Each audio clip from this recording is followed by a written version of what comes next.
ये बताया जा रहा है कि 2 दिन पहले जब वो बारिश बहुत थी तो गाड़ी स्किड हुई है और वो उस खाई में गई है।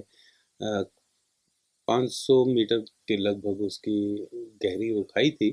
अ, वहाँ पर जो आज जो टीम गई थी उसमें HP home guards, HP police, इसके अलावा हमारे जो रेवेन्यू के कर्मचारी थे, लेकिन सबसे महत्वपूर्ण जो फर्स्ट रिस्पॉन्डर्स जो लोकल वहाँ के लोग थे, उन्होंने वहाँ पे रेस्क्यू में बहुत ही महत्वपूर्ण योगदान दिया।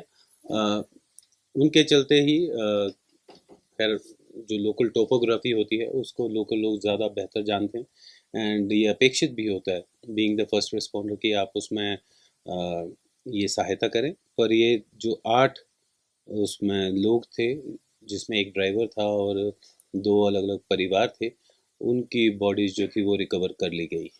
कहाँ से आने वाले ये लोग?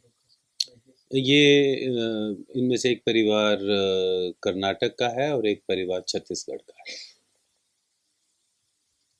अ, और इसके उपरांत जैसे ही पोस्टमार्टम इत्यादि की जो हमारी वांछित प्रक्रिया है वो पूर्ण हो जाती है, उसके बाद रिलीफ मैनुअल के हिसाब से जो राहत राशि है वो उनके परिवारों को मुहैया करवा दी जाए। ये बताया जा रहा है कि 2 दिन पहले जब वो बारिश बहुत थी तो गाड़ी स्किड हुई है और वो उस खाई में गई है।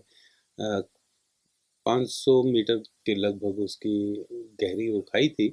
अ, वहाँ पर जो आज जो टीम गई थी उसमें HP home guards, HP police, इसके अलावा हमारे जो रेवेन्यू के कर्मचारी थे, लेकिन सबसे महत्वपूर्ण जो फर्स्ट रिस्पॉन्डर्स जो लोकल वहाँ के लोग थे, उन्होंने वहाँ पे रेस्क्यू में बहुत ही महत्वपूर्ण योगदान दिया। उनके चलते ही खैर जो लोकल टोपोग्राफी होती है उसको लोकल लोग ज़्यादा बेहतर जानते हैं एंड ये अपेक्षित भी होता है बीइंग द फर्स्ट रिस्पॉन्डर कि आप उसमें ये सहायता करें। पर ये जो 8 उसमें लोग थे जिसमें एक ड्राइवर था और 2 अलग-अलग परिवार थे, उनकी बॉडीज़ जो थी वो रिकवर कर ली गई।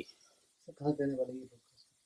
ये इनमें से एक परिवार कर्नाटक का है और एक परिवार छत्तीसगढ़ का है। अ, और इसके उपरांत जैसे ही पोस्टमार्टम इत्यादि की जो हमारी वांछित प्रक्रिया है वो पूर्ण हो जाती है, उसके बाद रिलीफ मैनुअल के हिसाब से जो राहत राशि है वो उनके परिवारों को मुहैया करवा दी जाए।